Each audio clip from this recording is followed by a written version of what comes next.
नमस्कार, मैं गुरुजी आप सभी का स्वागत करता हूं अपने YouTube चैनल मैथ गुरु 99 में। तो चलिए आप सभी को आज मैं बताने जा रहा हूं वर्ग 10वीं का NCERT मैथ का चैप्टर नंबर 14.1 का क्वेश्चन नंबर 3, जो बहुत ही ज़्यादा वेरी इंपॉर्टेंट क्वेश्चन है, जो आपके एग्जाम के दृष्टि से काफ़ी महत्वपूर्ण है। और इस बार के खासकर जो एग्जाम देने जा रहे हैं, अपेयर होने जा रहा हूँ, उसके लिए तो और भी वेरी इंपॉर्टेंट क्वेश्चन है। तो आप मेरे वीडियो में शुरू से अंत तक बने रहेंगे और सवाल को देखेंगे इस स्क्रीन पर, और बहुत ही गजब का क्वेश्चन है, ध्यान देंगे।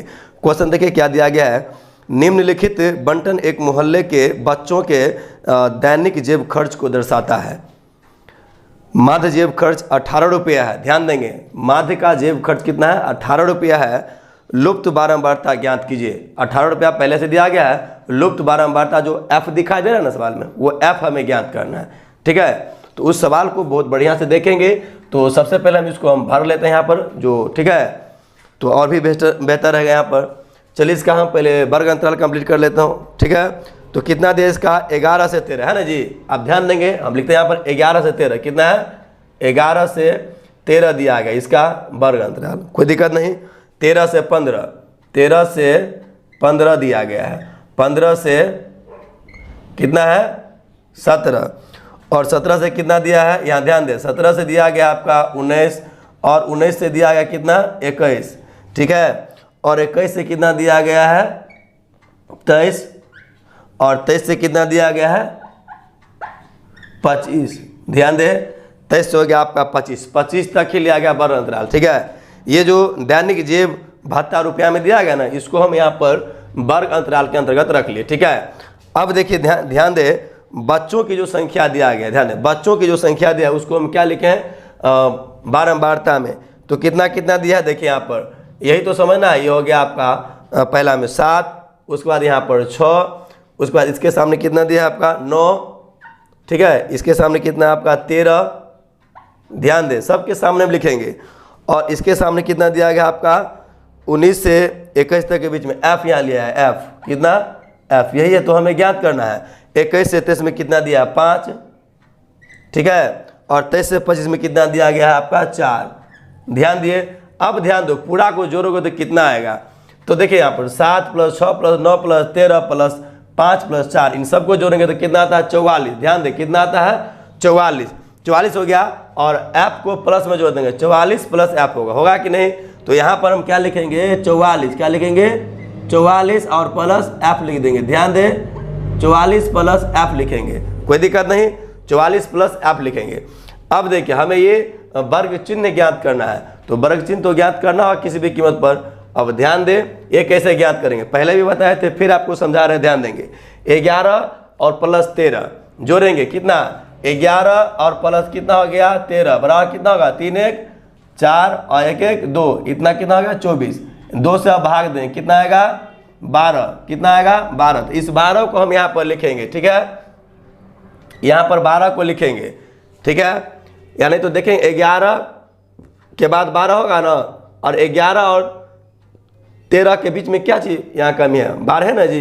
तो यहाँ 12 डायरेक्ट है, यहाँ पर ऐसे भी लिख सकते हैं, ठीक है। 13 और 15 के बीच में 14 गायब है, तो यहाँ पर आप 14 भी लिख सकते हैं, इस प्रकार से भी। और आप ध्यान दें कि अंतराल कितना कहा है? 11 से 13, 13 से 15, 15 से 17, 17 से 19, यानी कि अंतराल केवल अंतर 2 का है। तो 2 2 सब में जोड़ते चले जाएंगे, सबसे बेस्ट रहेगा। देखिए ना, 12 में 2 जोड़ेंगे कितना होगा? यहाँ 14 होगा। 14 में 2 जोड़ेंगे कितना होगा?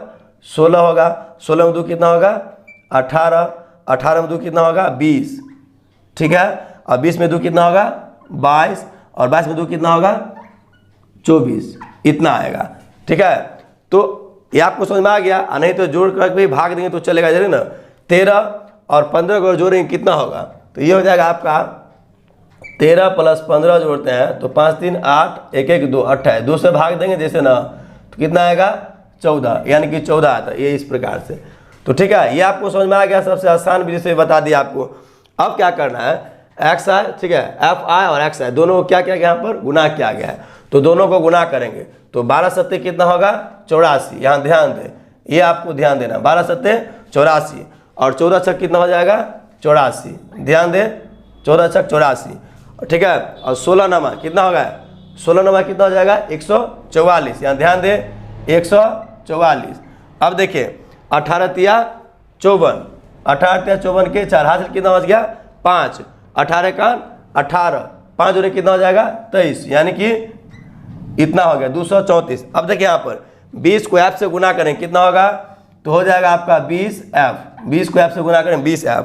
22 को 5 से गुना करें, ठीक है, 5 दूना 10 के 0, 5 दूना 10 असल 1 था ना, कितना हो गया 11, ठीक है 11, कोई दिक्कत नहीं। अब देखिए इसको 4 चौका 16, 4 दूना 8 1 9, यानी कि 96 हो गया। ध्यान दे जी, 24 को 4 से गुना के 96 आया। अब ध्यान दे कि इस पूरा को अगर जोड़ेंगे 84 को फिर से 84, 144, 234, 110 और 196 को अगर जोड़ते हैं तो कितना आता है 752 आता है। ये आप जोड़ लेंगे सही से, 752 प्लस यहाँ कितना है 20 बच गया, तो 20 आप यहाँ लिखा जाएगा ऑलरेडी, 20f हो गया, 20f लिखा गया यहाँ पर, कोई दिक्कत नहीं आप लोगों को। तो ठीक है 752 प्लस 20f हो गया, क्लियर।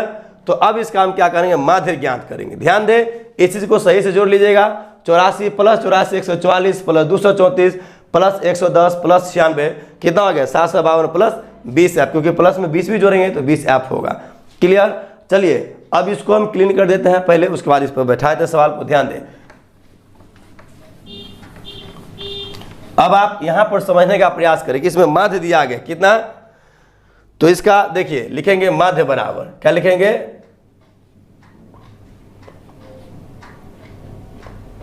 माध्य बराबर क्या लिखेंगे जी, सूत्र जो आपको पता होगा sigma F I into x I, clear, और बट्टा में सिग्मा एफ आई, क्लियर।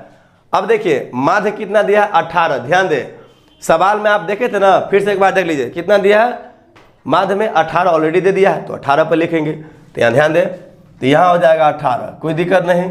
अब देखिए और इसका कितना दिया यहाँ पर देखिए 752 प्लस 20 है, आप कितना 752, ठीक है जी,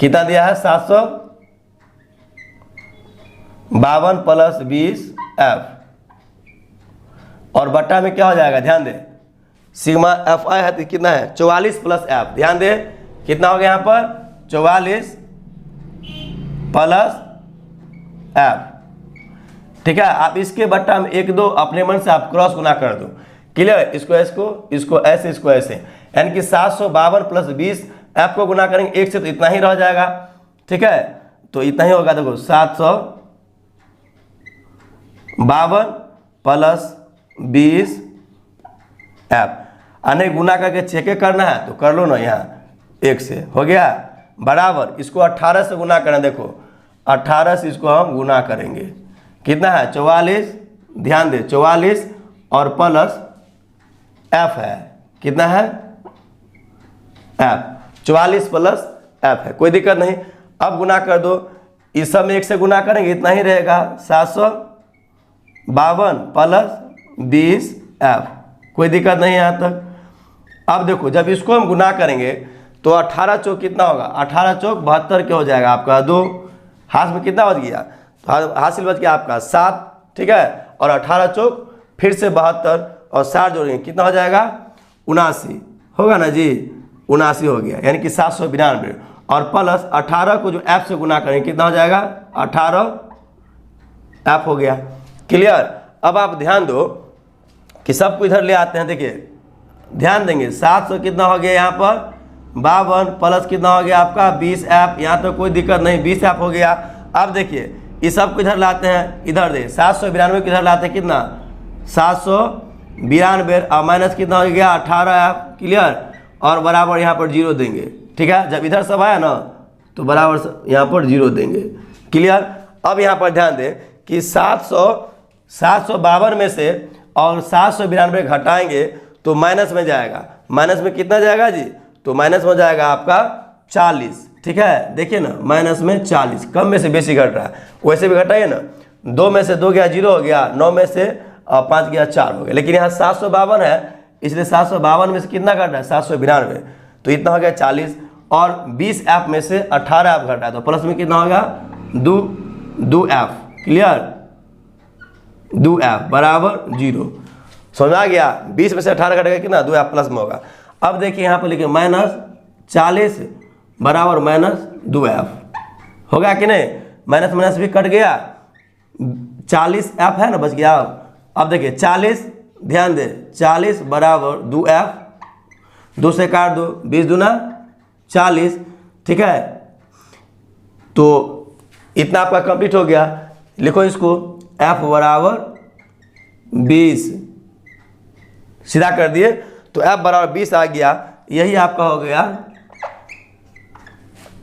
करेक्ट आंसर, ठीक है। या अगर ऐसे समझ में, ऐसे भी आप बना सकते थे इसको। देखिए जैसे 20 बराबर f आया ना, तो या करके लिखते f बराबर 20। अगर यहाँ कन्फ्यूजन हो तो कैसे आ गया तो तब समझ जाइएगा, ठीक है। तब यहाँ से ऐसे लिख लेते, यहीं पर आपका आंसर कंप्लीट हो गया। क्लियर? तो ये आपको इसे समझाने के लिए क्या, कोई दिक्कत है नहीं, यहाँ पर ऐसे हम बताए हैं। अगर बेसी दिक्कत हो तो ये इसका प्रयोग आप कर सकते हैं। अगर आप ये नहीं समझे तो ठीक है, यहीं तक ले चलेगा। ये आप नहीं समझे इसलिए यहाँ पर लिख दिया। समझ में आ गया? तो हमें लगता है कि ये बहुत ही ज़्यादा VVI क्वेश्चन है, आपको ज़रूर लिखना चाहिए और अच्छा से पढ़ना भी चाहिए। इस क्वेश्चन को एकदम बेहतरीन तरीक़ा से समझना भी चाहिए। क्लियर? तो इसका आप स्क्रीनशॉट एक बार ले लीजिए, आप लोगों के लिए बहुत ही ज़रूरी है और ये क्वेश्चन ही बहुत ज़्यादा इंपॉर्टेंट है।